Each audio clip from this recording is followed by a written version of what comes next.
Kanan, kiri. Her.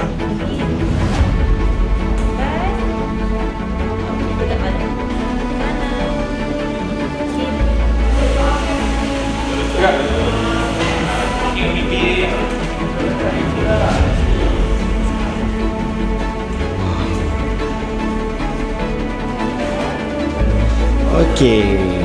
Wah. Kami tahu nak lalui fasa stroke bukan perkara yang mudah. Kalau anda atau ahli keluarga anda perlukan bantuan, komen nak di bawah atau PM kami di profil untuk merasai nikmatnya berjalan semula bersama Tuhan.